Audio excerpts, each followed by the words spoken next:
Señor, y responder a nuestras oraciones, Señor. Te damos gracias, Señor. Tu palabra lo dice, Señor. Que tú estás atento a las oraciones, Señor amado, de los justos, Dios. Que tú habitas donde hay dos o tres, Señor. Que tú habitas donde están las alabanzas de tu pueblo, Señor. Y te agradecemos, Jesús. Te bendecimos, Señor. Te damos gracias, Señor. Y te pedimos, Señor amado, que no pares en nosotros, Señor, tu obra. Que la perfecciones hasta el día de tu venida, Señor amado. Hoy te ponemos este culto delante de tu presencia, esta reunión, Señor. Te pedimos que quites, Señor amado, toda preocupación de nuestro corazón y traigas paz, Señor. Te pedimos que calmes el ambiente, Señor amado, que tu reino venga a este lugar, Señor. Que traigas ángeles alrededor nuestro, Señor amado, y que acampen, Señor amado, alrededor de nosotros y nos defiendan, Señor. Que traigas paz, Señor amado, a los vecinos, Señor. Que tú tomes el control de este lugar y toques esos corazones, Señor. Y tu precioso nombre sea conocido y exaltado, Señor. La palabra dice que todo lo que respira, Señor, te alabe, Dios. Hoy estamos en este lugar para hacerlo, Señor, porque eres digno de alabanza, Jesús. Gracias por traernos, Señor. Te bendecimos y te pedimos que nos hables, Señor amado. Que traigas tus palabras, Señor amado, que dan vida a nuestro corazón. En el nombre de Jesús, Señor, te damos gracias. Amén y amén. Bueno, Dios los bendiga. Nos podemos sentar. Ya no como hace tanto para que no le quede el sueño, ¿vale? Vamos a buscar Primera de Pedro, capítulo 4.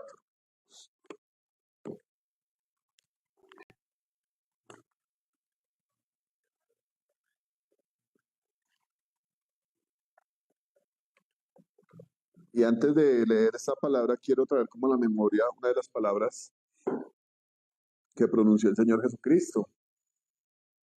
Y se repite por muchas partes de la Biblia, muchas personas lo dicen. Y es que, bueno, lo que dijo el Señor Jesucristo dice que en el mundo tendríamos aflicciones, ¿cierto?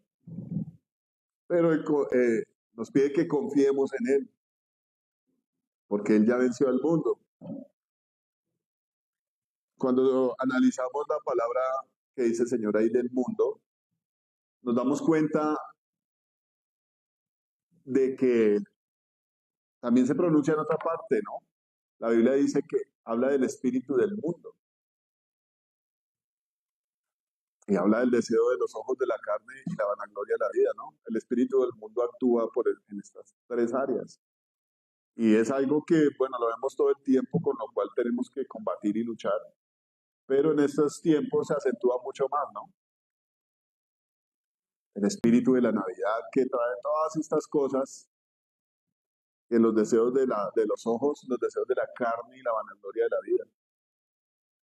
Hace muchos días estuvo el pastor en la casa y a él le gusta ver una serie norteamericana y la ve en inglés. Y yo me le pegué a verla y hablaban sobre la Navidad, ¿no? Todo el mundo preocupadísimo por la Navidad, que lo del árbol, que los regalos, que el pesebre. Y a la siguiente semana de que pasa diciembre, ya todo el mundo estaba botando los árboles en la calle. Lo primero que muestran antes de la Navidad es las tiendas abarrotadas y repletas de gente comprando sus árboles, sus luces, comprando todo lo que se compra para estas fechas, ¿no? Y enseguida a diciembre todo el mundo botando sus árboles, ya no los quería ver en la casa. Ya pasaban y le hacían estorbo, se enredaban y se caían, bueno, X. Lo que hablaba el pastor hace poco y hablando de este tema era de que no hay nada tan vano explícitamente como la Navidad, ¿no? Tan pasajero, donde usted se esfuerza para preparar comida, para vestirse bien. Y pasó la Navidad y usted comienza a recibir todas las consecuencias de haber gastado tanto en la Navidad. Comienza a enfrentar un año lleno de incertidumbres, porque cada año trae su cambio, ¿no? Ahorita están hablando del aumento del salario mínimo y la gente se pone feliz porque le suben un alto porcentaje del salario, olvidándosele que también eso implica que haya una inflación mucho más grande. Puedes ganar más plata, pero vas a gastar más plata. Tal cual el sueño americano, ¿no? Pero una de las cosas de las que habla hoy este mensaje, yo soy un poquito malo para los títulos, habla de que debemos padecer por la verdad. ¿Amén? ¿Qué relación trae esto con estas fechas? Bueno, vamos a verlo aquí leyéndolo, ¿no? Acordándonos de que el Señor Jesucristo dice que en el mundo tendremos aflicciones. Y esas aflicciones para que no fueran solamente para la gente que se reúne en pos de Jesucristo, ¿no? Para que fuera para todo el mundo. Los que creen tienen aflicciones, persecuciones, obviamente. Mirando un poco este estudio bíblico, eh, esas aflicciones como que se acentúan más en el pueblo de Dios, ¿no? Pero en general la gente que tampoco cree en Cristo también tiene aflicciones, ¿no? Se partió el hueso, se le murió el familiar, se enfermó. Si hay una crisis económica mundial, la gente la va a padecer. Y hay una cosa que me pareció analizando, a veces no me gusta hablar del final de la predicación, pero es necesario. Una de las cosas que más resalta en esto y que más tiene que generar esperanza en nosotros es que la gente del mundo va a padecer, va a sufrir igual que cualquier ser humano. Cuando hablaban de la depresión de los 30 en Estados Unidos, de los 20, ¿no?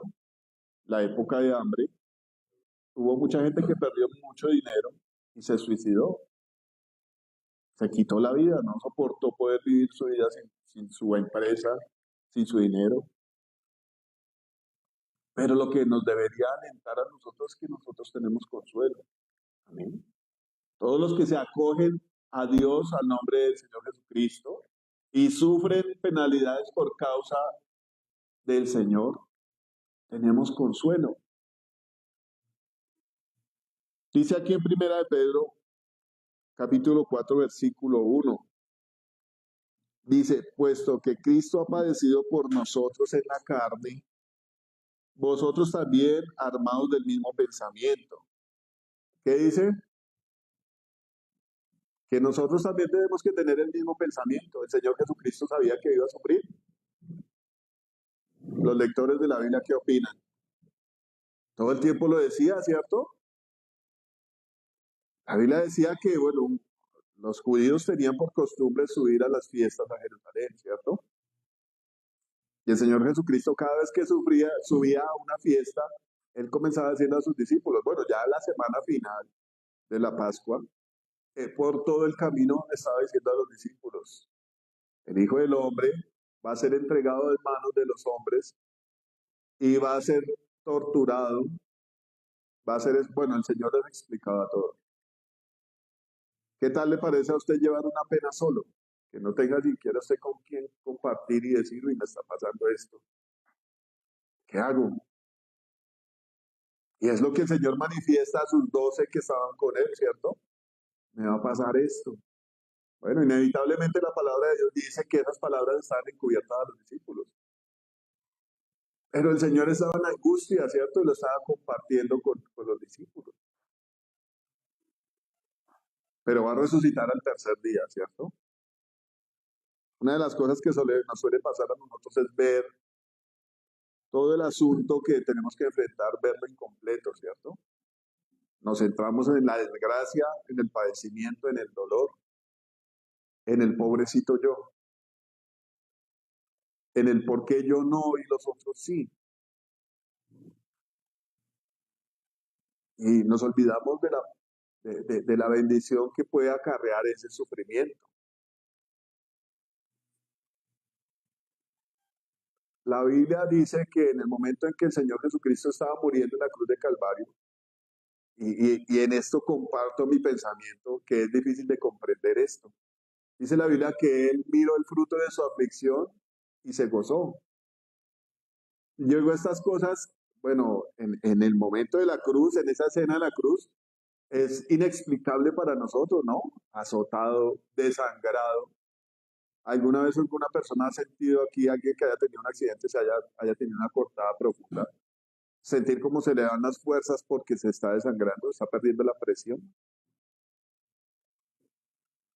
Siente usted que su mente se le está nublando y su cuerpo está perdiendo la fuerza, Yo imagino que de pronto Laurita tenía un cuadro parecido con una bajada de azúcar.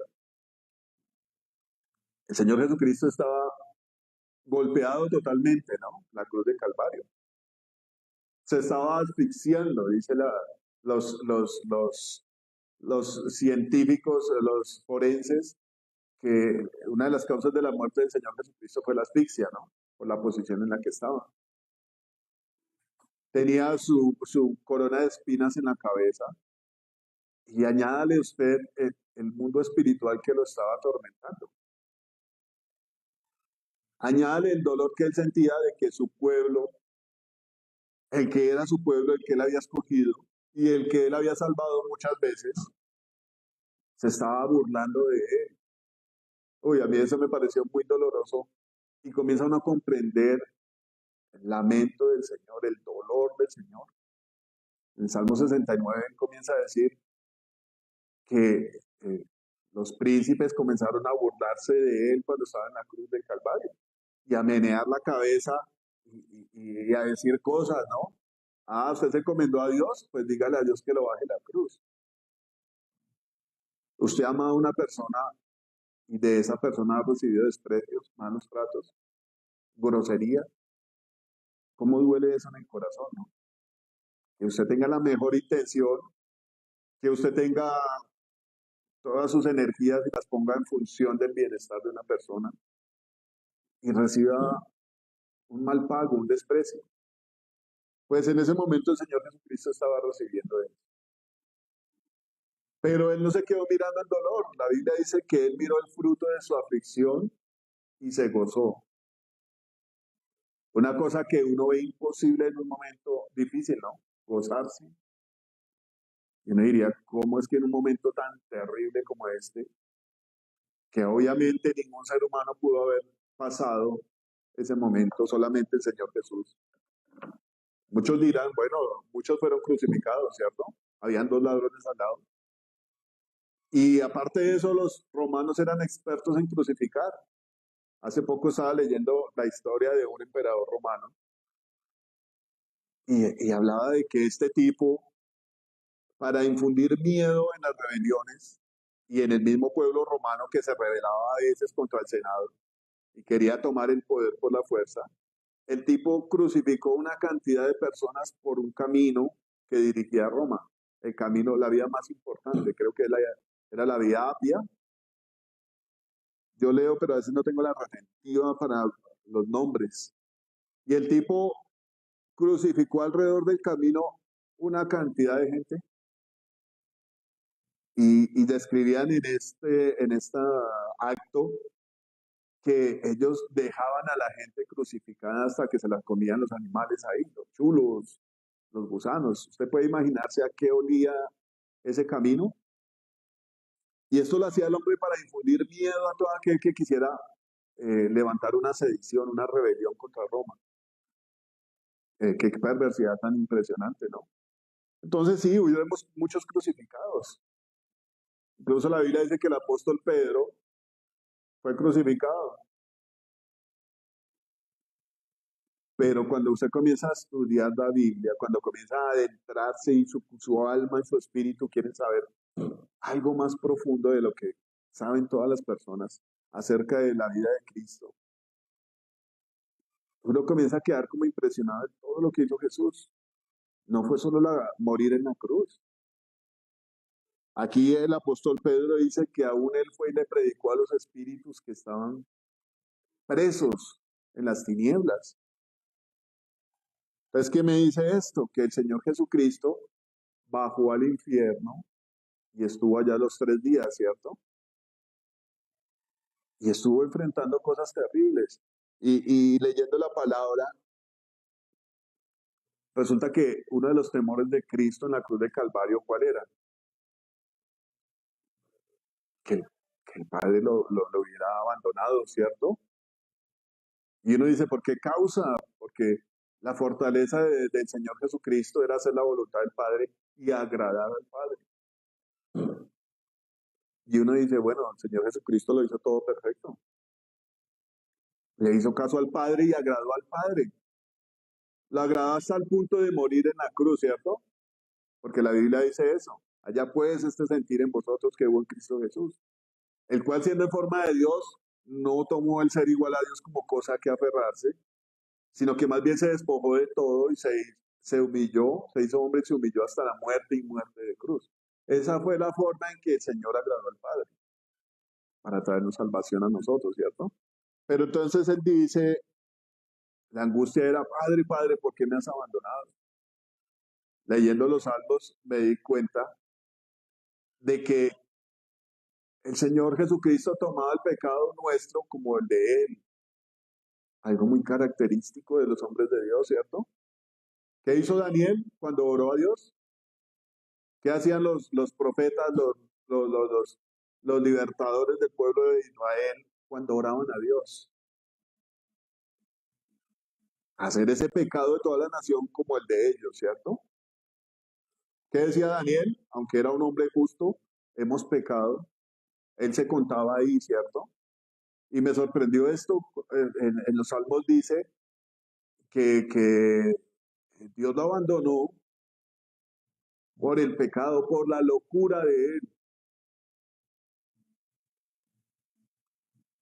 Y uno diría, usted se pone a pensar, bueno, pero qué locura haría el Señor Jesucristo. Mucha gente dice que él falló cuando se airó y volteó las mesas, hizo una cuerda y echó a todo el mundo del templo. No falló, no falló en eso. Lo que hizo el Señor fue tomar nuestro pecado, nuestra maldad. Amén. La Biblia dice que Él se hizo maldición por nosotros. Estaba cargando nuestro pecado y por eso el Padre se separó de Él. Pero algo angustiante que me pareció leyendo la palabra era que el Padre se apartó de Él y cuando Él murió descendió al infierno a predicarle a sus espíritus, separado del Padre. ¿Por qué diría uno que separado del Padre? Porque la Biblia dice en los Salmos que cuando Él clamó al Padre, el Padre oyó su voz. Estaban separados. El lugar donde estaba el Señor Jesucristo predicándole a los espíritus que pecaron. Habla específicamente Pedro de aquellos que estuvieron en la época de Noé y que vieron la obra de Noé y no creyeron. Lo dice Pedro acá. ¿Para qué le iba a predicar? Uno diría, ¿para qué iba a predicar si ya estaban en ese lugar? Y ya no hay solución, ¿cierto? Eso lo hizo el Señor Jesucristo como testimonio. Eso me hace pensar a mí de lo que dice la palabra cuando dice que será predicado este evangelio de la salvación a toda criatura y entonces vendrá el fin. Bueno, ya se había sido predicada la palabra a toda esta gente a través de la obra de Noé, ¿cierto? Que dice la Biblia que no era un pregonero de justicia. Y el Señor reforzó ese testimonio. ¿Se acuerdan cuando Noé estaba preparando el arca? ¿Se acuerdan cuando Noé duró 100 años construyendo el arca y diciendo que iba a haber una inundación? Y ustedes decidieron vivir perdidamente. Ese era el evangelio para ustedes. En Hebreos dice que a todos los padres les fue predicado, pero a ellos no les funcionó porque no escucharon la palabra con fe. Y uno diría que la predicación solamente parte desde el nacimiento de Jesucristo y desde la obra de la cruz, ¿cierto? Resulta que la predicación viene mucho más atrás. Esa es la predicación, ¿cierto? Cristo descendió a las partes más profundas de la tierra y le predicó a los espíritus encarcelados. ¿Por qué lo haría el Señor? Para que haya un juicio justo, ¿cierto? Para que la gente no diga, es que a mí no me predicaron. Y a uno de los que no recibieron la palabra, dice la Biblia, que sus conciencias los van a defender o los van a acusar. Amén. Entonces dice el versículo 1, puesto que Cristo ha padecido por nosotros en la carne, vosotros también armados del mismo pensamiento. O sea, usted tiene que meterse en la cabeza, porque mucha gente llega a las iglesias Y hay muchas iglesias que tienen doctrinas diferentes, donde solo se habla de la prosperidad, ¿cierto? Donde solo se habla del amor y de que eres el príncipe o la princesa de Dios. Y de que solamente Dios tiene bendición para su vida. Y yo me pongo a pensar en esto, ¿no?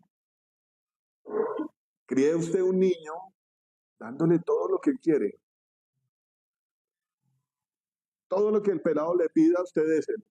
No le restrinja nada. Dele gusto en todo lo que quiera. ¿Cómo va a ser cuando usted le diga que no? ¿No han visto ustedes en los centros comerciales o en la calle esos chinos que le cogen a los papás a patadas? Que hacen la pataleta porque se les dijo que no. La palabra de Dios dice que si se dejan, si se nos deja sin disciplina, no vamos a ser hijos, sino que bastardos, ¿cierto? Y bueno, no puede uno imaginarse a Dios con una correa detrás de uno dándole correa por las cosas malas que hizo. Así como nosotros a veces hacemos, ¿no? Que no, aquí ninguno le da correa a sus hijos. Hace falta. Estos días hablaban de eso. Y la misma Biblia lo dice, ¿no? Que la vara es medicina para el alma. Que corrija al muchacho entre tanto que está niño, ¿no? Ya después de que sean iguales de altos a uno, hay peligro de que le quiten la vara a uno de la mano y le den vara a uno. Estos días hablaban de ese asunto, ¿no? Hablaban, un profesor hablaba de la manera en que se manejan las cosas en otros países, porque el hombre estuvo estudiando para dar clases a poblaciones vulnerables. Entonces resulta que él estaba estudiando la educación que dan en Filipinas y en todos estos países asiáticos, donde dicen que si el muchacho no sirve después de tantas correcciones, los matan. De una los matan, los ejecutan. Entonces hablaban del problema de la drogadicción. Y le decían al muchacho, le voy a dar 3 meses. Si usted en 3 meses no se regenera, la ley es matarlo. Y mataban gente porque la gente no se regeneraba. Entonces la gente que estaba escuchando, uy, no, pero ¿cómo así? Pero no puede ser. Y los derechos humanos, y no, allá no hay esos derechos, no sirven allá. Entonces ese profesor estaba estudiando sobre las leyes y las disciplinas que ellos aplicaban allá. Y a uno le parece algo muy loco, ¿cierto? Pero yo le digo una cosa, si usted no le tiene miedo a la muerte, pues puede hacer miles de locuras, ¿cierto? ¿Qué ha pasado con la gente que es extrema y le gustan las cosas extremas? Bueno, por favor de Dios no se han muerto, pero ¿cuántos han encontrado la muerte haciendo estas cosas extremas? Les gusta tanto la adrenalina que le pierden el temor a la muerte. ¿Y qué pasa? Pues se encuentran con la muerte, ¿no? Esa cuestión hablaba él y decía, yo estudié más o menos como 7 semestres o algo así, y eran 10. Y él hizo la pregunta, le hicieron la pregunta, bueno, ¿para qué está estudiando eso si eso no se puede aplicar aquí en Colombia? Decía, yo soy profesor de un colegio y un día me salió un pelado y me dijo, ¿sabe qué, Cucho? Usted me cae mal. Y si usted me hace perder este año, nos vemos afuera. Y el hombre era profesor, pero también tenía la función de rector. Le dije, no, a mí no me va a meter miedo, hermano. Sencillito. Hizo que lo grabaran cuando estaba diciendo eso. El hombre lo fregó, dijo, no, usted aquí no puede estar. Lo sacó. Pero yo me quedaba pensando, sí, claro, aquí ¿por qué ha cogido tanta ventaja la delincuencia? Y el hombre hablaba de la forma tan fácil de que un abogado puede voltear la ley a favor de los malos, porque la gente no ama lo bueno, porque la gente no busca lo bueno, la gente no tiene conciencia de lo bueno. Y en esto habla la palabra de que eh, la mies es mucha, los obreros pocos. La gente no conoce a Dios, la gente no quiere escuchar de Dios.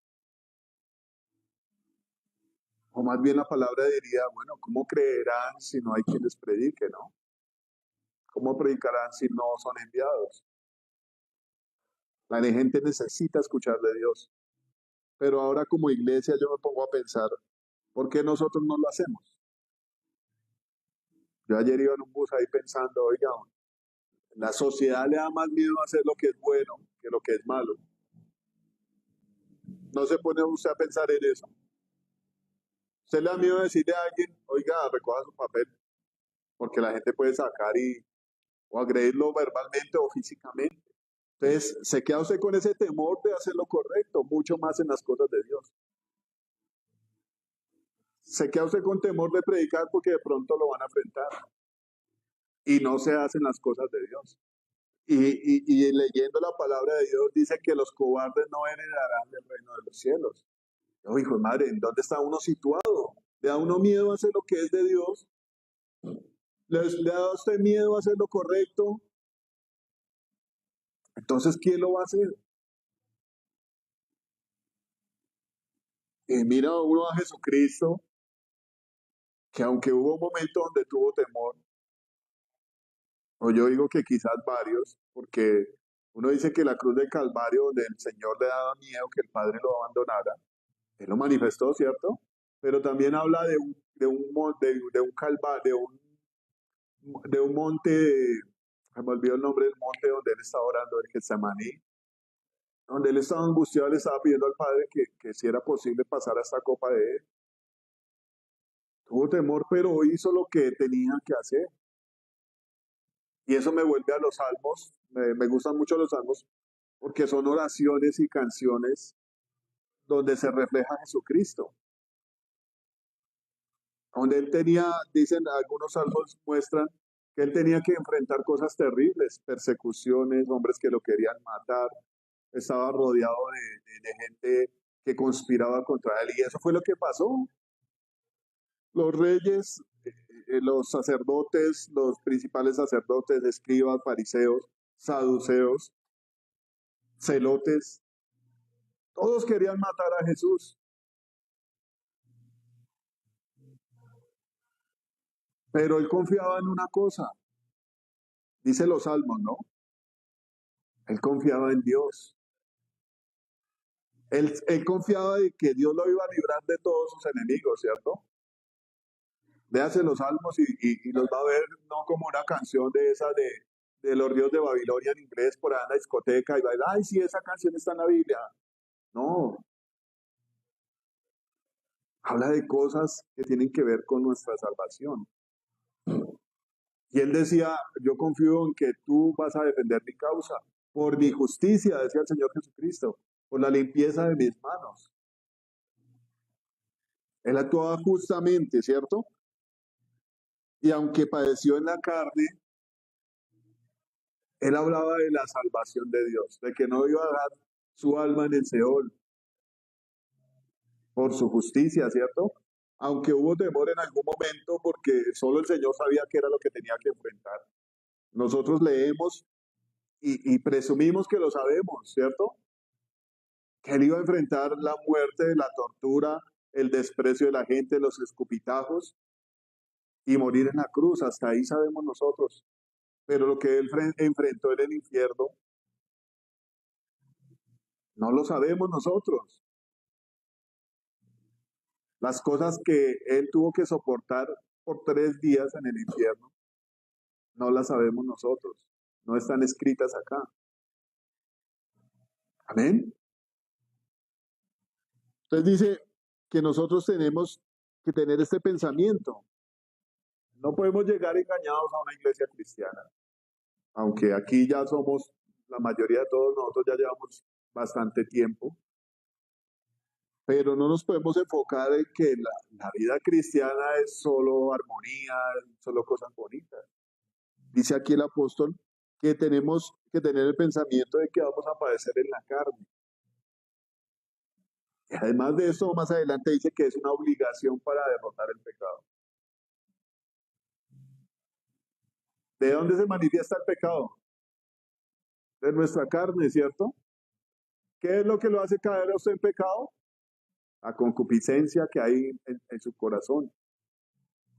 Yo estaba leyendo esta parte de Santiago donde dice que ninguno le eche la culpa a Dios, lo digo en mis palabras, por ser tentado, ¿cierto? Porque Dios no puede ser tentado por el mal, ni Él tienta a nadie, sino que cada uno es seducido según la concupiscencia de su corazón. Después de que es seducido en sus concupiscencias, después de que concibe el pecado, el fruto del pecado da la muerte, da a luz la muerte, ¿cierto? Eso lo dice Santiago. Y es como si fuera una relación sexual, pero no sexual, sino espiritual. No sé si me enredé ahí o no entiendo. Es como si usted estuviera con otra pareja que no es su esposo. Tiene una relación sexual ilícita, ¿cierto? ¿Cómo se llama eso? Adulterio, ¿cierto? Cuando viene un espíritu a seducirlo a usted según su concupiscencia, hay un adulterio, ¿cierto? ¿Qué dice ahí la Biblia? Que hay una concepción, ¿cierto? Cuando el pecado es concebido, produce a luz la muerte. Entonces, que hay una concepción, un encuentro de un hombre con una mujer, ¿cierto? Que engendran un hijo. Es una relación que hay entre dos personas. Espiritualmente el pecado es una relación con un espíritu que no es el espíritu de Dios. Hay un adulterio. Y uno dice, no, eso es la carne que quiere X cosa que no va de acuerdo a la voluntad de Dios. No es que usted le está obedeciendo a un espíritu que le está hablando a su carne y la está seduciendo. Y está teniendo relaciones con ese Espíritu Santo, con ese espíritu que no es el Espíritu Santo. Y viene como consecuencia el pecado. Y el pecado trae muerte. Ahora lo que estamos hablando es que tenemos que padecer en la carne, ¿cierto? Pero hay muchas formas en que la carne padece. Una enfermedad, un desastre natural, alguna consecuencia de sus malas decisiones. Pero estamos hablando aquí de padecer por causa de Cristo, ¿cierto? Que yo creo que mucha gente en las iglesias no han enfrentado estas cosas. El apóstol Pablo dice ahí, por ahí en alguna parte, que nosotros no hemos llegado hasta la sangre, hemos padecido hasta la sangre combatiendo contra el pecado. No le hemos puesto la cara al pecado hasta que suframos y seamos libres. Aquí más adelante en ese mismo versículo dice, pues quien ha padecido en la carne terminó con el pecado. Uno de los anhelos de la iglesia debe ser libre de los pecados. ¿Qué decía el apóstol Pablo en el capítulo 8 de Romanos? Miserable de mí, creo que es en el 7. ¿Quién podrá librarme de ese cuerpo de muerte? Y yo le digo, bueno, aunque la Biblia dice que todo el mundo peca, debe haber un anhelo por ser libre de ese pecado. Porque si no, usted no ama a Dios. Debe haber un anhelo dentro de nosotros por ser libres, libertados de esa manera de vivir vana.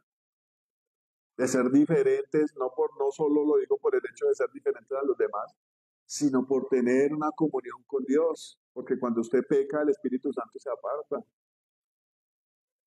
Debe ser manifestado su amor por Dios.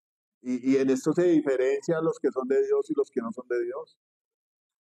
Los que aman a Dios a tal punto que dan su vida por Él. Así como el Señor Jesucristo nos lo enseñó, ¿cierto?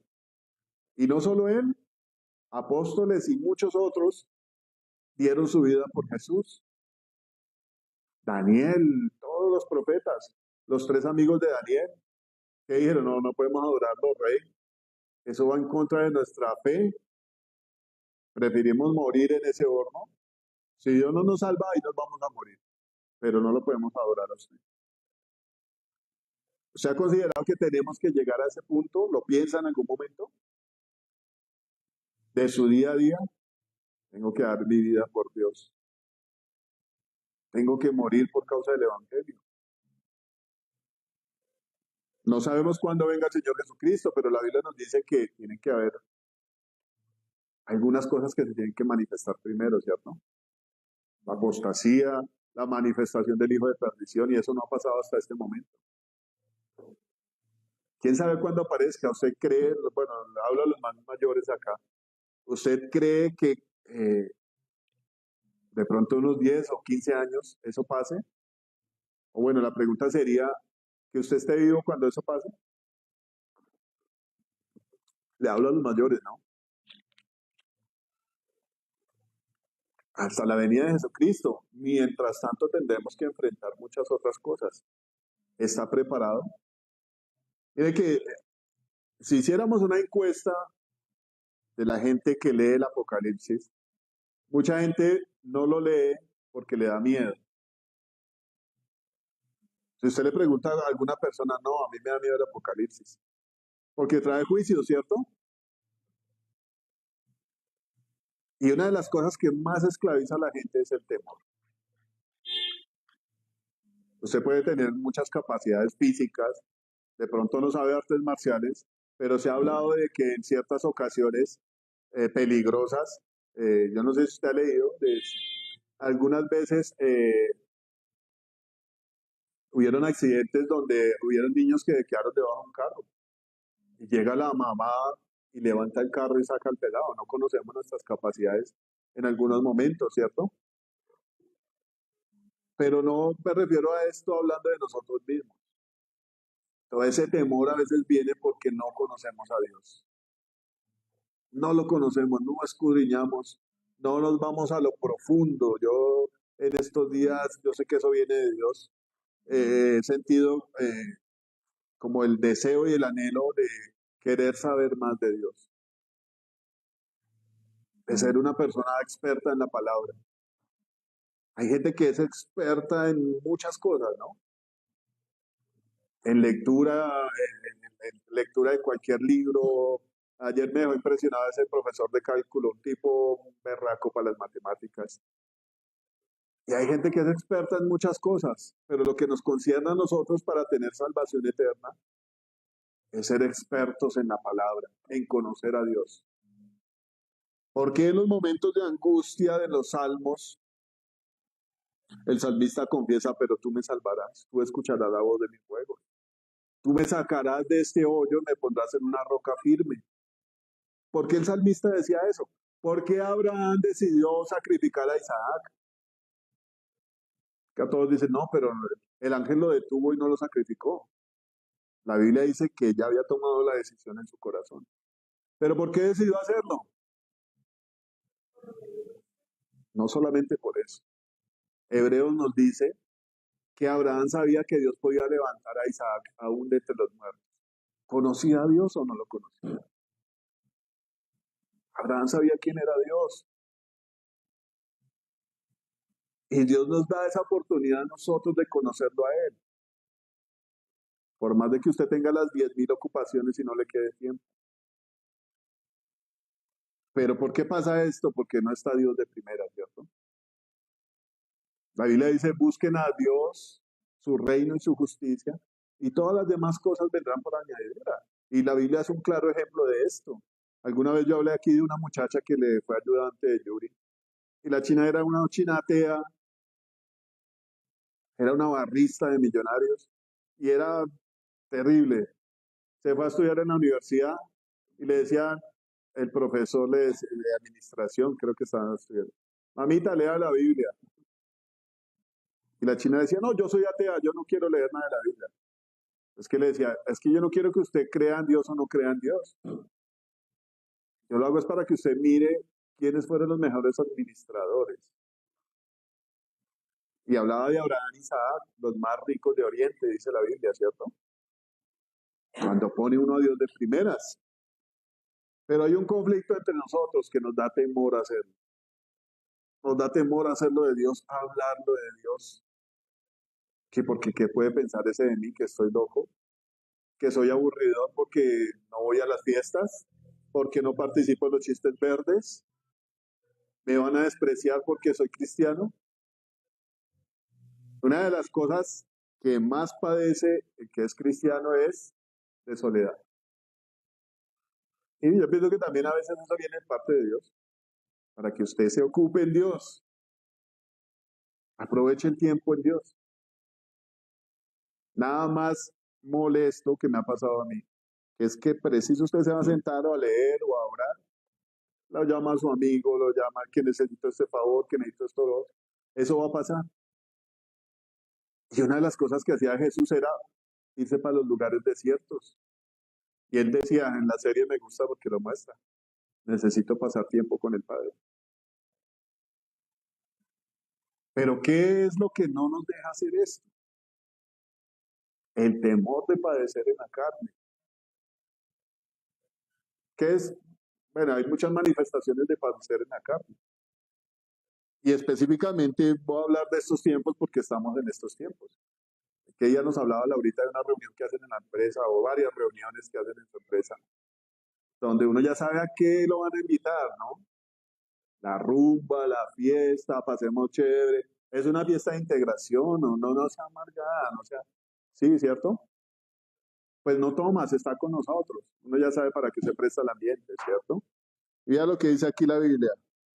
Dice, para no vivir el tiempo que resta en la carne conforme a las concupiscencias de los hombres, sino conforme a la voluntad de Dios. ¿A qué le da libertad en estas fechas la gente? ¿A qué le da libertad? A todas esas concupiscencias que están ahí guardadas, ¿cierto? No hay límite en este mes porque es el mes donde usted sale de vacaciones y tiene que disfrutar la vida. Tiene que ser glotón, borracho, desbordarse en muchos gastos, en trasnocharse. Porque yo creo que una de las fechas donde la gente más trasnocha es en estas fiestas, ¿no? Pasa uno derecho, excede su cuerpo en alcohol, en comida.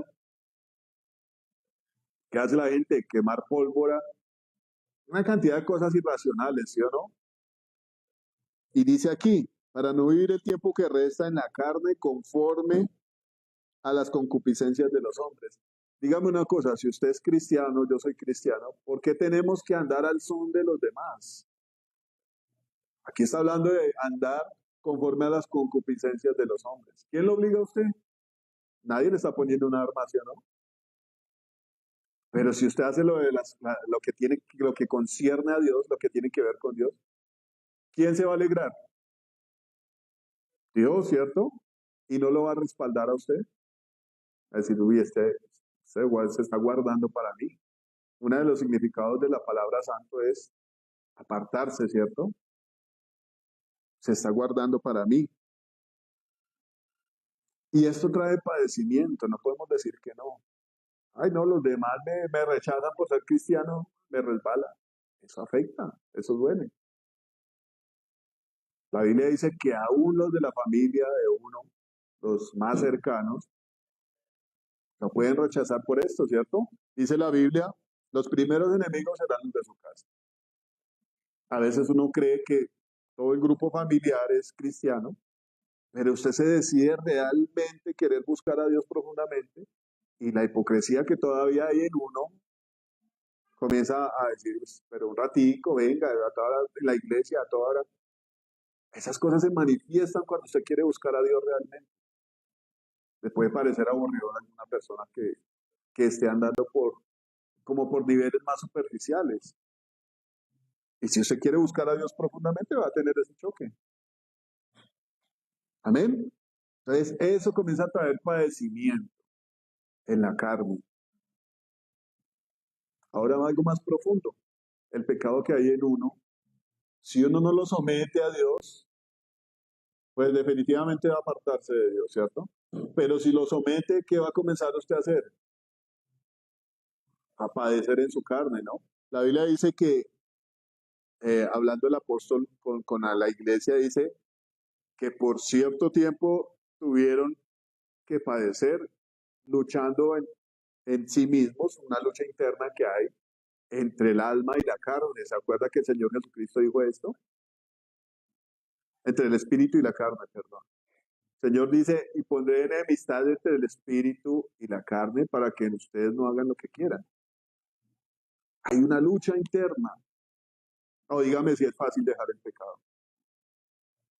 Aquí todos ya somos. Es una lucha continua interna donde usted tiene que padecer por causa de Dios para poder vencer. El versículo primero lo decía, dice, pues quien ha padecido en la carne terminó con el pecado. Si usted toca el pecado ligeramente y hace como dice la gente, eso es voluntad suya, usted lo puede dejar cuando quiera. Métase en algo y déjelo cuando quiera. A ver, y me cuenta a ver qué tal le fue. Métase en el alcoholismo, en el tabaquismo, en la droga. Y déjelo de un momento a otro. Las personas que lo han hecho, después de un tiempo caen más duro. Métase usted en una relación a ver qué tan fácil es dejar eso.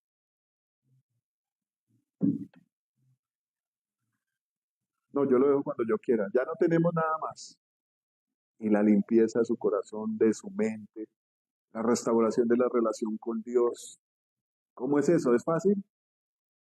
No tiene uno que humillarse realmente delante de Dios hasta que usted vuelva a sentir la presencia de Dios por misericordia de Él. ¿Es fácil?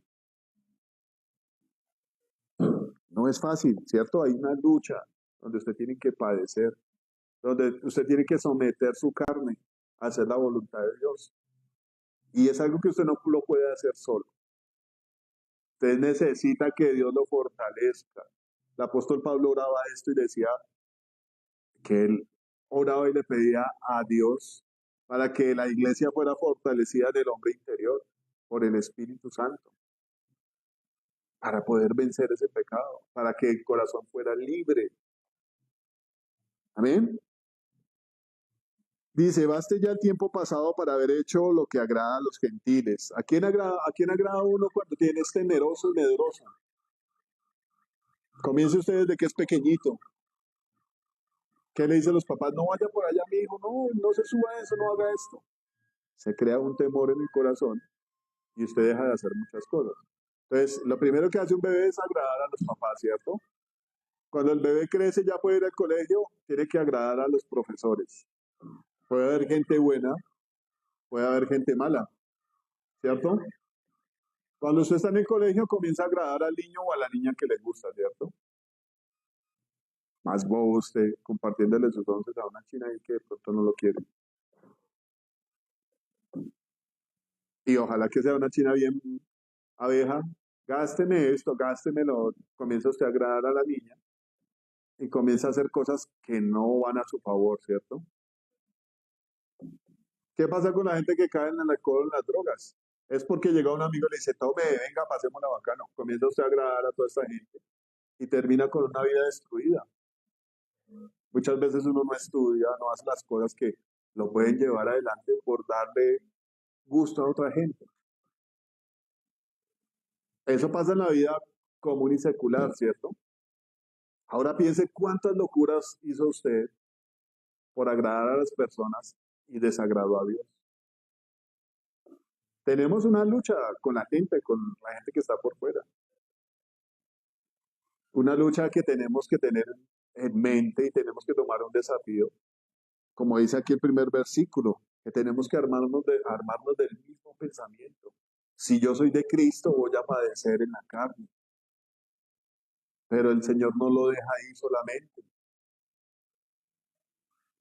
El Señor trae recompensa. La palabra de Dios dice que la sangre derramada de los justos es preciosa delante de Dios y que cuando yo enfrento este padecimiento en la carne, estoy venciendo el pecado que hay en mí. ¿Le queda fácil usted acercarse a Dios cuando tiene pecado en su corazón?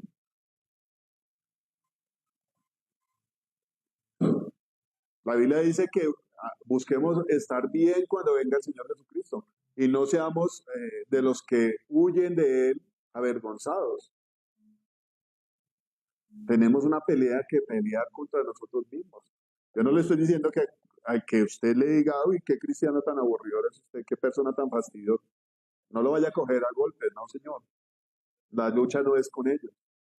La lucha es con nosotros mismos de mantenernos firmes y fieles a Dios. Ahora yo no le digo que se meta en una cueva y no comparta con la gente. Somos llamados a eso, ¿no? Pero debemos ser conscientes que tenemos una lucha. Pero en esa lucha Dios pelea de parte nuestra, ¿amén? Si usted está con Dios. Entonces dice, baste ya el tiempo pasado para haber hecho lo que agrada a los gentiles, andando en lascivias, concupiscencias, embriagueces, orgías, disipación y abominables idolatrías. Bueno, no podemos decir que solo diciembre se presta para esto, ¿no?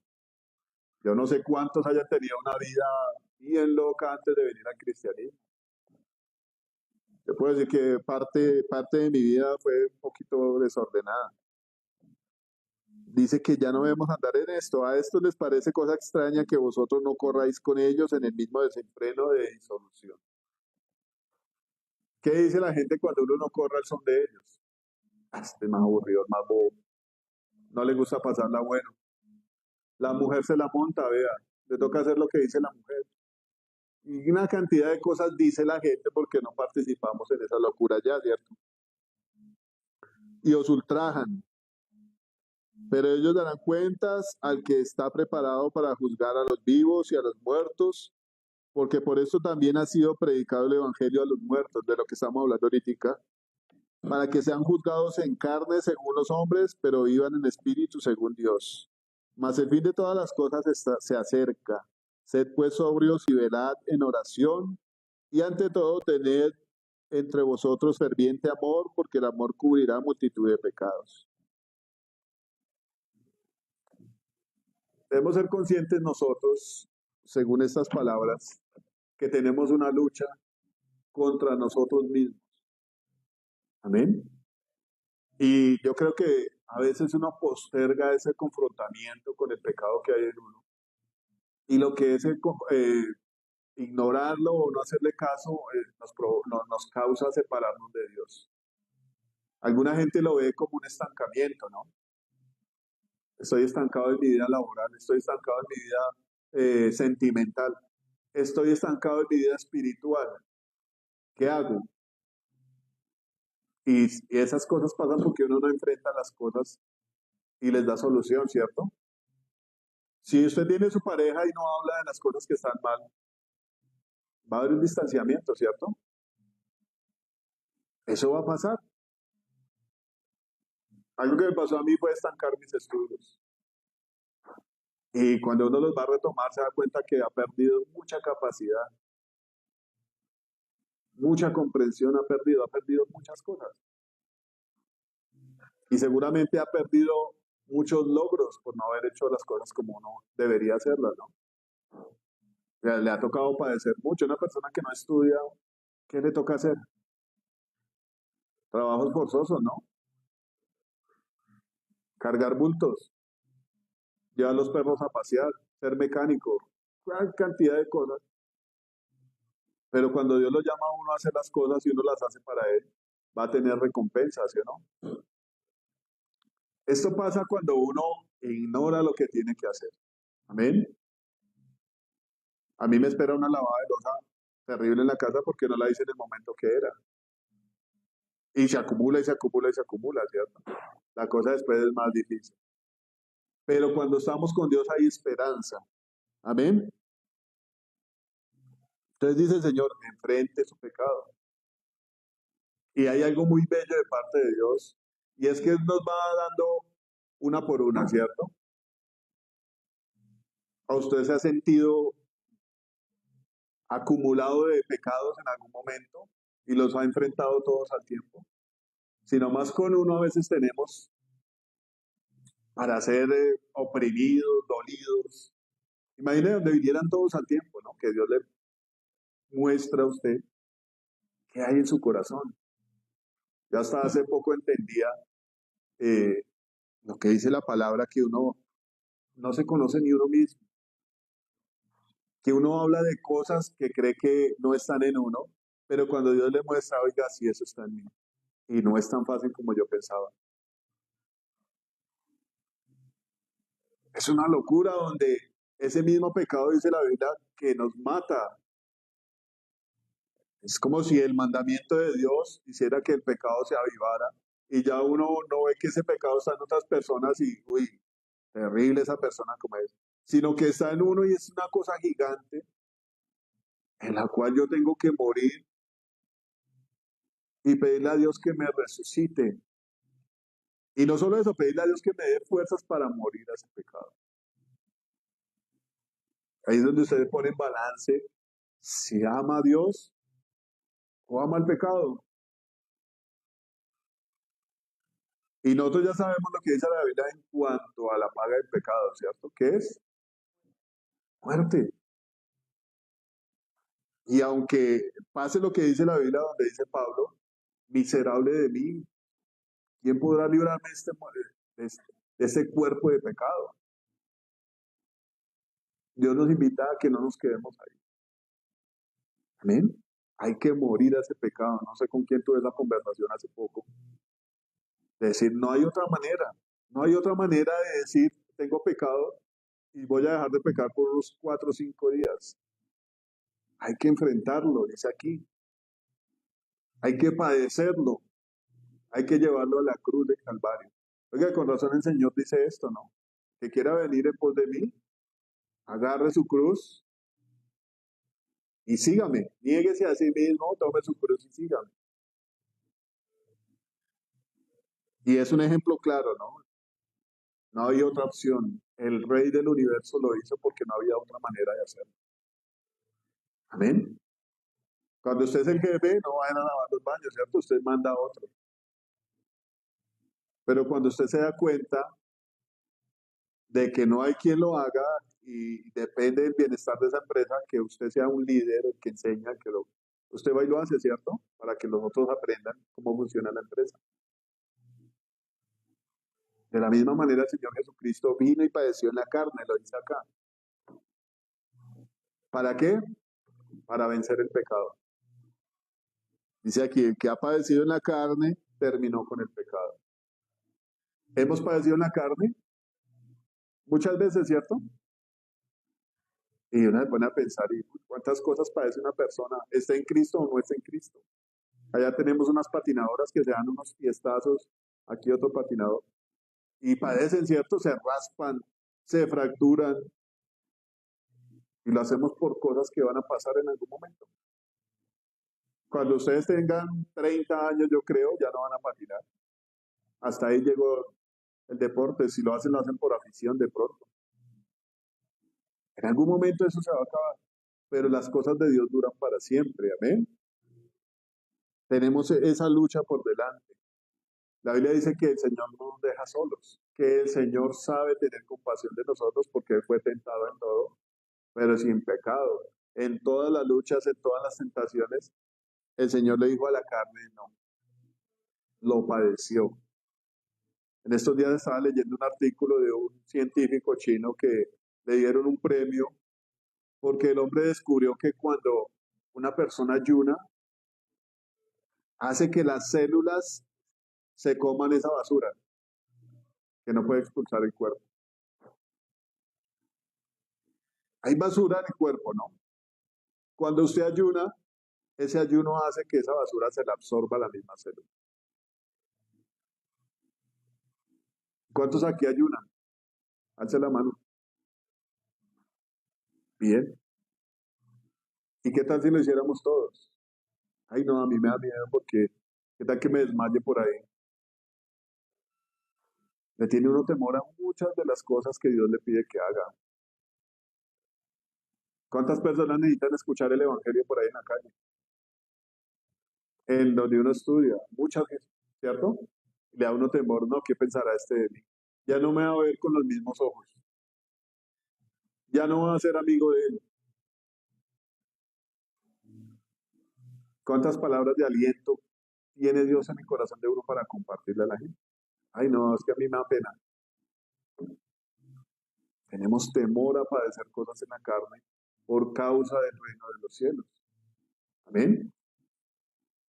Y la Biblia nos dice que Dios no nos da espíritu de temor, ¿cierto? Sino de poder, de amor y de dominio propio. ¿Dónde se manifiesta Dios? ¿Dónde hace Dios los milagros? ¿Dónde la gente cree en Dios? Lo que estábamos hablando ahorita de Romanos. ¿Cómo van a creer si nadie les predica? ¿Y cómo van a ir a predicar si no son enviados? Ahorita hay un grupo que está siendo enviado, ¿cierto? Pero pues eso nos corresponde a todos nosotros, predicar la palabra. Pero tenemos el conflicto de tener temor. Y Dios se glorifica donde su nombre es predicado, ¿no? Dios se mueve donde su nombre es anunciado. proclamado, amén, donde hay fe. Hay una cosa muy terrible que es de pronto ir a predicarle a otros si usted no cree totalmente en Dios, ¿no? Alguna cosa me decía un pastor una vez. Me decía, amigo, yo le aconsejo que si usted va a predicar la palabra, se asegure primero de su salvación. Si usted siente que no es salvo, no va a predicar las cosas que van a causar efecto en las personas. Y es algo que nosotros tenemos que tener la seguridad. Aquí dice que aunque tengamos que padecer, tenemos la seguridad, tenemos que tener la seguridad de que Dios está al cuidado de todo. Amén.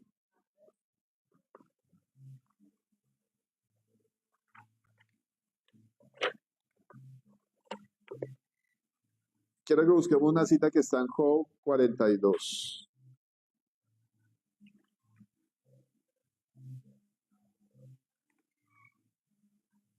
Dice en el versículo 1 al 6.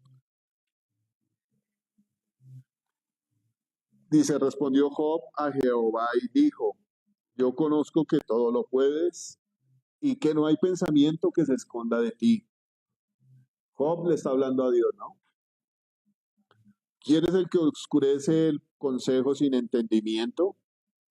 Por tanto, yo hablaba lo que no entendía, cosas demasiado maravillosas para mí que no comprendía. Oye, te ruego y hablaré. Te preguntaré y tú me enseñarás. De oídas te había oído, mas ahora mis ojos te ven. Por tanto me aborrezco y me arrepiento en polvo y ceniza. ¿Qué está hablando aquí Job? Si alguno ha leído el libro, se da cuenta del discurso de Job, ¿no? ¿Qué le pasó a Job? Cosas espantosas, ¿no? Y uno dice, uy, yo soy cristiano y no me alcanzo a imaginar lo que le pasó a Job. Se murieron los hijos, se le acabó su empresa, su enfermedad lo estaba consumiendo, tenía 3 amigos que no eran tan amigos de él, que lo estaban atormentando en un momento de dolor. Me diría, uy, un amigo aquí que me traiga un vaso de agua y me hable cosas bonitas, ¿no? Me ayude aquí con mi aflicción, pero ellos lo estaban atormentando. Una mujer que actuó de una forma impresionantemente terrible, ¿no? Y él hablaba cosas duras. Yo digo, no me atrevería a juzgarlo porque estar en una situación así debe ser una cosa muy brutal. El hombre padeció cosas duras en la carne y aún así eh, eh, se le aparece Dios y le habla una cantidad de cosas. ¿Y qué cambia el panorama de Job?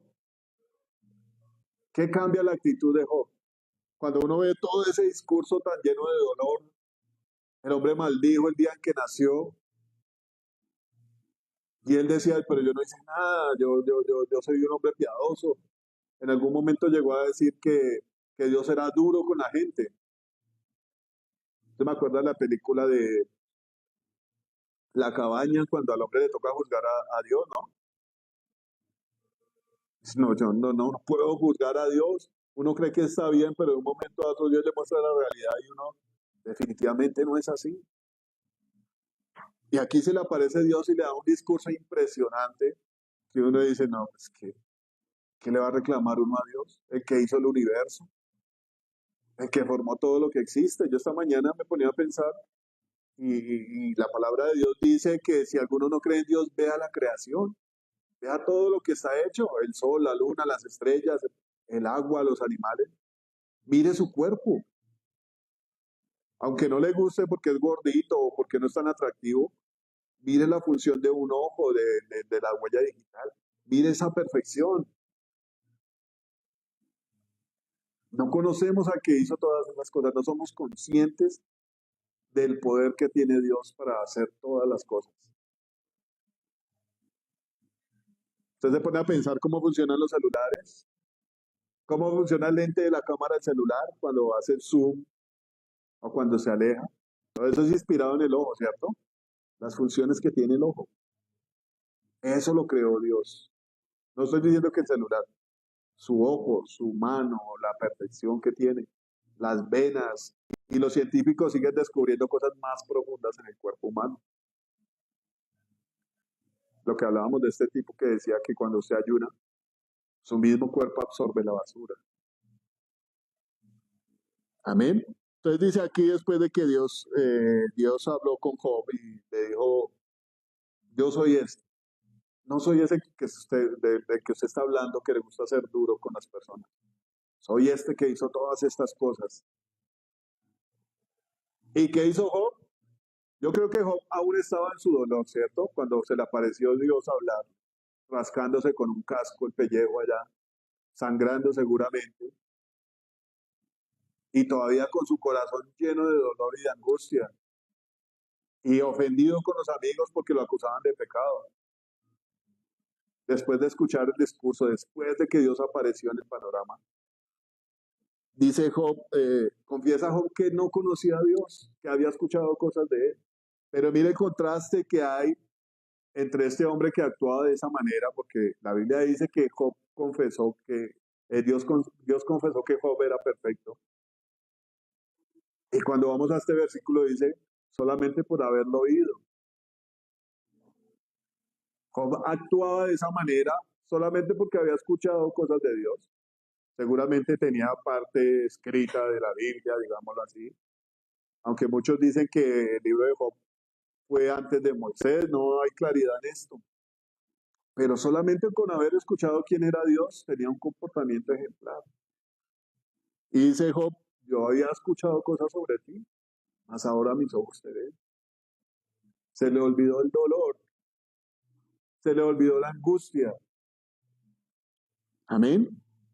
¿Y qué dice el Señor Jesucristo hablando de su venida? Dice el Señor Jesucristo que va a ser como una mujer que está a punto de parir un hijo, ¿cierto?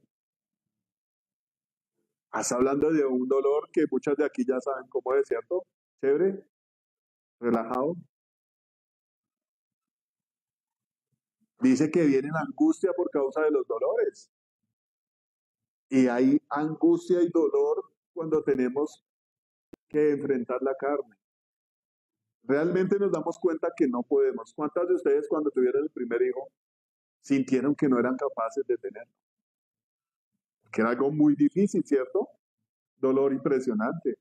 Hablo de un parto natural, aunque yo me imagino que la cesárea no es más agradable tampoco. Hay un dolor que enfrentar.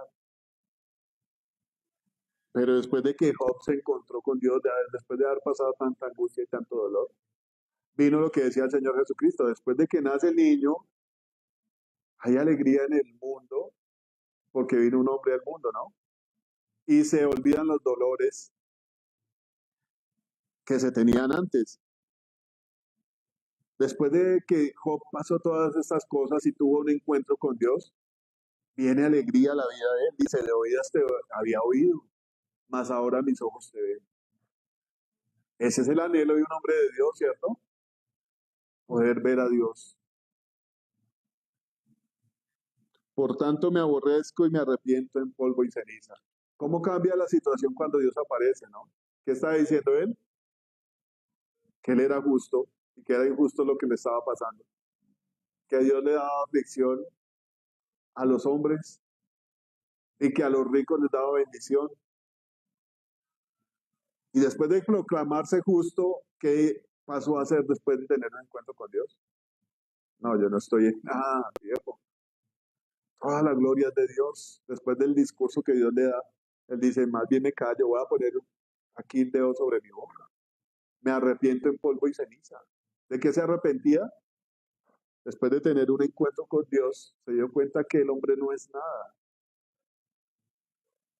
Me arrepiento en polvo y ceniza, decía Job. Amén. Pero ¿qué vino después de eso? Una restauración, un consuelo. Él vino a estar mejor que lo que estuvo cuando estaba próspero antes de que le viniera toda esa circunstancia tan difícil. Amén. Tenemos temor de dejar algunas cosas, de morir algunas cosas, porque no conocemos a Dios. Y eso habla de incredulidad en el corazón de uno. De no creer que Dios lo puede restaurar a uno y darle lo que él ha prometido. El ejemplo lo pone Hebreos cuando dice que Abraham ofreció a Isaac. Y en su corazón él lo mató, lo ofreció en sacrificio, ya había tomado la decisión en su corazón. ¿Qué hizo Dios? Detenerlo. Su corazón es mío y alzo mi mano jurando por mí que lo voy a bendecir. Dios conoce nuestro corazón. Él sabe que nosotros aquí le cantamos y lo amamos. Pero Él también sabe si morimos a nuestras pasiones y deseos o si no morimos. No somos capaces porque no creemos que Él sea capaz de levantarnos después de morir a esas pasiones.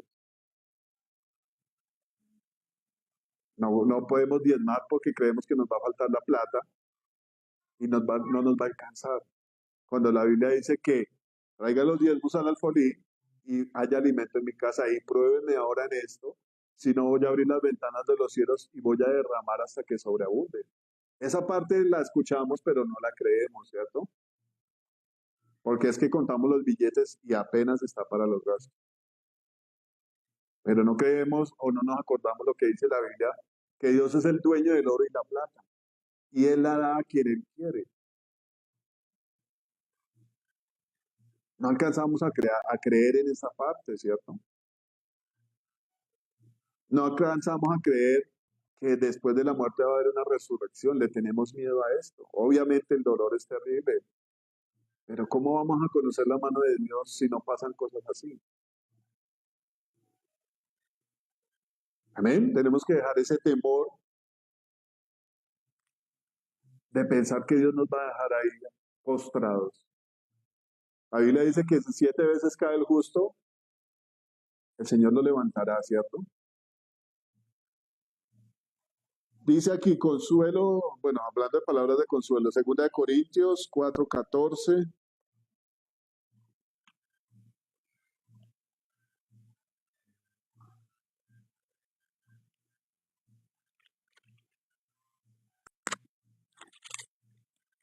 Dice, sabiendo que resucitó al Señor Jesús, a nosotros también nos resucitará con Jesús y nos presentará juntamente con vosotros.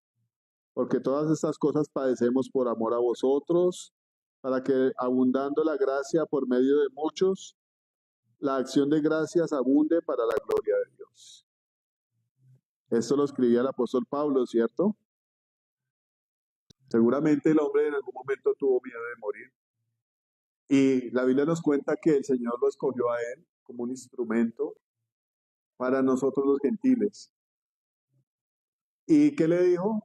Yo le voy a mostrar cuánto le es necesario padecer por causa de mi nombre. El hombre terminó hablando de que era un experto en naufragios, en azotes, en persecuciones.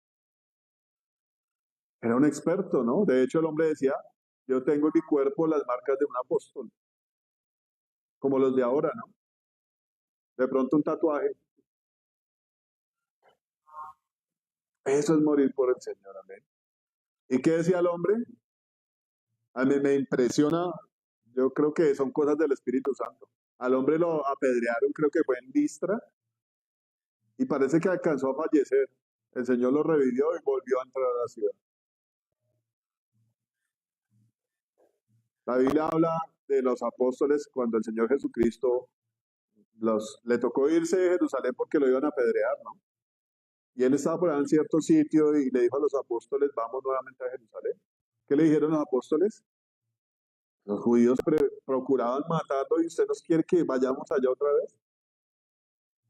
¿Y cuál era la seguridad de Jesús? Hacer la obra del Señor.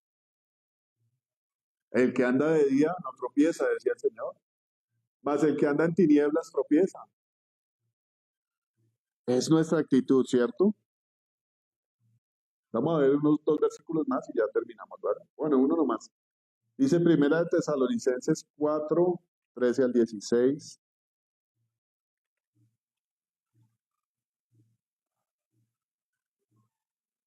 Dice aquí, tampoco queremos, hermanos, que ignoréis acerca de los que duermen, para que no os entristezcáis como nosotros que no tienen esperanza, porque si creemos que Jesús murió y resucitó, así también traerá Dios con Jesús a los que durmieron con él.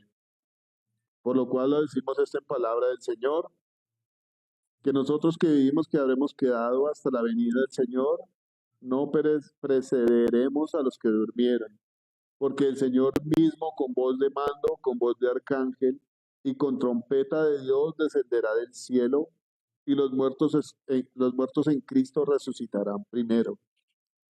Entonces, esto lo hemos visto últimamente en las enseñanzas bíblicas, ¿no? De los viernes, en lo de, se me olvidó, ¿no? Los fundamentos de la doctrina, ¿no? Lo hemos visto. ¿Y a qué le tiene miedo el ser humano? A la muerte, ¿no? La Biblia nos dice que antes vivíamos en esclavitud por temor de la muerte, pero el Señor ha mostrado la resurrección. Y vemos que los que creen en la resurrección, pues tienen una promesa futura, ¿cierto? Ser resucitados. Eso nos anima a nosotros a creer en la resurrección. Que todos van a morir, bueno, la Biblia dice que no seguramente todos.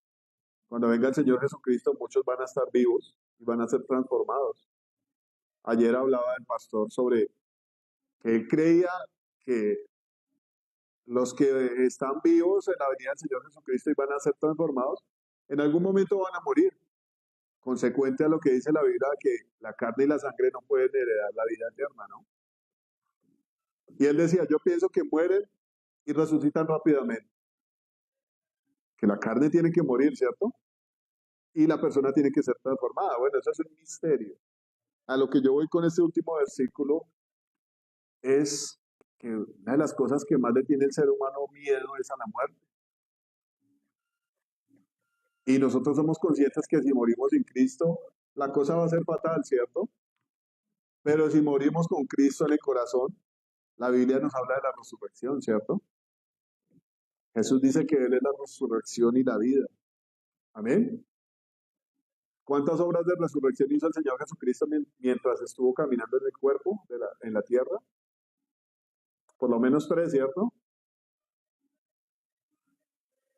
Y yo creo que, bueno, fue después de la resurrección, donde dice que el Señor resucitó y muchos santos salieron de los sepulcros, ¿no? Vinieron a Jerusalén. Pero una locura tuvo que haber sido eso, ¿cierto? Pero esa es la fe que tenemos que tener nosotros. El apóstol Pablo dice que él tenía muchas cosas como idea de estar orgulloso de ellas, ¿no? Pero ya en Cristo todas las cosas las consideraba pérdidas por causa de Jesús y aún las tenía como basura, hablando de su orgullo como fariseo. Y de las cosas materiales también. Nos aferramos a lo material, nos aferramos a nuestra forma de ser, nos aferramos a que tenemos la razón. A veces en el cristianismo creemos que tenemos la razón. Le tenemos miedo a una confrontación. Pero qué bello es que Dios le haga entender a uno que está en error. Porque si es Dios el que le muestra a uno que uno está en un error, Él mismo lo va a uno a corregir, ¿cierto? Lo va a levantar. Amén. No tenga miedo. La palabra de Dios dice en muchos lugares, no temas. Nosotros tenemos miedo de perder nuestra identidad como seres humanos, como parte de la sociedad, porque somos cristianos, porque creemos en Dios, porque escuchamos la música que le agrada a Dios, las alabanzas, porque no queremos participar de lo que participa todo el mundo. Ya cuántos años lo hicimos y qué cambió eso. Alégrese usted en su casa, con su familia, alégrese en las cosas de Dios. Aquí cuesta mucho a veces alabar a Dios, abrir la boca, engrandecerlo. Nos da miedo eso. Y es lo que nos trae bendición. Amén. Cuando lo hacemos todos aquí, dice la Biblia que hay bendición y vida eterna cuando hacemos esto. Amén. Si usted le tiene que predicar a alguien, predíquele. ¿Por qué le da miedo si está haciendo lo correcto? El Señor Jesucristo confiaba en que estaba haciendo lo que era justo y que el Padre lo iba a defender de todo porque él estaba haciendo la justicia de Dios. Esa debe ser nuestra esperanza. Amén. Y si en algún momento se llega a morir, preocúpese por tener a Dios en su corazón, porque se va a ir para un buen lugar. Amén. No le dé miedo combatir contra el pecado. Ese debería ser nuestro ejercicio diario, combatir contra el pecado, morir a la carne, ese debería ser nuestro ejercicio. ¿Qué le pasó a Job? Dios le multiplicó, le dio cosas mejores después, ¿cierto? Vamos a ponernos de pie. Dice la Biblia, alguna persona lo dijo, a veces es maluco encasillar las palabras, pero dice que la palabra no temas aparece 365 veces en la Biblia, ¿cierto? Como si fuera una para cada día. Entonces, yo lo animo, no tema, no tema dejar el pecado porque Dios tiene cosas mejores para nosotros. Amén.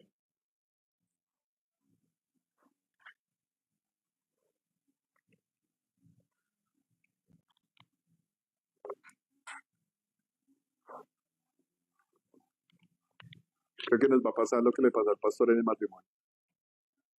Todo el culto hubo. Bueno, Padre, te damos gracias por tus palabras, Señor amado, que nos alientan, Señor. Y te pedimos, Señor amado, que tú, Señor amado, nos acompañes en todo momento, Señor amado. Que nos dé la fortaleza suficiente, Señor amado, para morir a nuestros pecados, para combatir contra la carne, Señor amado, para padecer, Señor amado, por causa del reino de los cielos. El apóstol decía, Señor amado, que sería justo que padeciéramos como malhechores, Señor amado, y nos latigaran y hubieran consecuencias por causa del pecado, Señor amado, de hacer las cosas mal. Pero si padecemos afrentas por causa del Evangelio, somos bienaventurados, Padre. La palabra dice que eso te agrada a ti, Señor amado, si padecemos por causa de lo que es justo, Señor. ¿Cuántos justos, Señor amado, padecieron la muerte por causa del Evangelio, Señor amado? Hay una edificación, Señor, que mi alma la aborrece, Señor, donde muchos quisieran ir a sacarse fotos, Señor. Y es este Coliseo romano, Señor, que da testimonio, Señor, de la barbarie contra los cristianos, Señor. Que da testimonio de los que se levantaron a derramar la sangre de los justos, Señor amado. A hacer, Señor amado, persecución contra ti, Señor bendito, contra tu pueblo. Porque tu palabra dice que tú le dijiste a Saulo, ¿por qué me persigues, Señor? No estaba persiguiendo solo un grupo de personas, te estaban persiguiendo a ti, Señor. Y los que nos persiguen a los cristianos y a los que son de fe, Señor, a ti te persiguen, Señor amado. Y hay muchos salmos que piden venganza, Señor amado, contra aquellos que oprimen, Señor, que persiguen, Dios. La venganza es tuya, Señor amado. Te quiero pedir que nos des valentía, Señor, porque tu palabra dice que los cobardes no van a heredar el reino de los cielos, Señor amado. Cuando nos callamos, Señor amado, y nos da miedo, Señor, predicar tu palabra, hablar de lo que es justo, Señor amado, estamos siendo cobardes, Dios. Yo te pido, Espíritu Santo, que nos dé un espíritu de dominio propio, Señor, de valentía, Señor, de poder, Señor amado, como lo dice tu palabra, Señor, para sostenernos en tu gracia, Señor, para sostenernos en la justicia, Señor, de hacer las cosas que son agradables y aprobadas por ti, Señor. Y saber, Señor amado, que aunque haya una confrontación, Señor, tú nos defenderás. Tú nos pondrás a salvo, Señor amado. Ahora yo te pido, infunde, Señor amado, en nosotros el aliento, Señor amado. La mente de Jesucristo en cada uno de nosotros para combatir contra el pecado, Señor. Para padecer por causa del reino de los cielos, Señor. Si es necesario, dice el apóstol Pedro, Señor amado. Aunque por un poco de tiempo, Señor, para ser aprobado, Dios. Una de las cosas que dice la palabra, Señor amado, es que tú pruebas los corazones y las mentes, Señor amado, que tú pruebas para aprobar, Señor amado, a todo aquel que cree en ti, Señor, que tiene fe en ti, a todo aquel que confía en ti, Señor amado. Damos gracias por esta palabra, Dios de los cielos, la bendecimos. Señor amado, te pido que bendigas a tu iglesia, Señor, que la prosperes, Señor amado, te pido que derrames gracias sobre ella, Señor amado, en el nombre de Jesús. También, Señor amado, te servimos a ti con diezmos y ofrendas, Dios de los cielos, recordándonos la palabra que dice, Señor amado, que traigamos los diezmos al alfolí, Señor, y haya alimento en tu casa, Señor amado. Que te aprobemos ahora en esto, Señor. Si tú no abrirías las ventanas de los cielos y derramarías bendición hasta que sobreabunde, Señor. También, Señor amado, lo que dice tu palabra cuando te honramos a ti, cuando Abraham te dio a ti los diezmos de todo, Señor, porque eres sumo sacerdote, Señor. Sigues ejerciendo allá del trono, Señor amado, a la diestra del Padre. Sigues ejerciendo sacerdocio por nosotros, Señor amado. Tu palabra dice que ciertamente cada hombre que es tomado de la tribu de Leví está puesto a favor de los hombres para interceder por ellos, Señor. Tú eres de la tribu de Judá, Señor, un sacerdocio supremo, Señor. Y tu palabra dice que tú sigues orando por nosotros, intercediendo, mostrando tus marcas, Señor amado. Padre, esos diezmos son para Jesucristo, Señor amado. Hoy te honramos, Padre, y te bendecimos, Señor, en el nombre de Jesús. Y te pedimos que derrames, Señor amado, bendición a los que no tienen trabajo, Señor, a los que padecen necesidad, Señor. Trae, Señor amado, la porción, Señor amado. Trae, Señor amado, lo que necesitamos, los recursos, Señor amado, en el nombre de Jesús. Tú eres dueño de todas las cosas, dice la palabra. Tú eres dueño del oro, de la plata, Señor amado, y la das a quien tú quieres, Señor amado. Tú mueves recursos, Señor amado. Toca los corazones, Dios. Trae, Señor amado, las columnas financieras, Dios. Trae la provisión, Señor. Tu palabra dice que tú nos bendices más abundantemente de lo que podemos pedir o entender, Señor. Te damos gracias por esto, Señor. Y te pedimos que bendigas a tu iglesia, la guardes, Señor, en estos tiempos, Señor, de desenfreno. Que se conserve santa para ti, Señor amado. Y como dice tu palabra, Señor bendito, que tú hagas resplandecer tu rostro sobre nosotros, Señor amado. Alces tu rostro sobre nosotros y nos bendigas y traigas sobre nosotros paz, Señor amado. Te damos gracias, Señor bendito, en el nombre de Jesús. Amén y amén. Bueno, Dios los bendiga a todos. Me alegra mucho verlos. Y nos vemos el próximo domingo. Amén.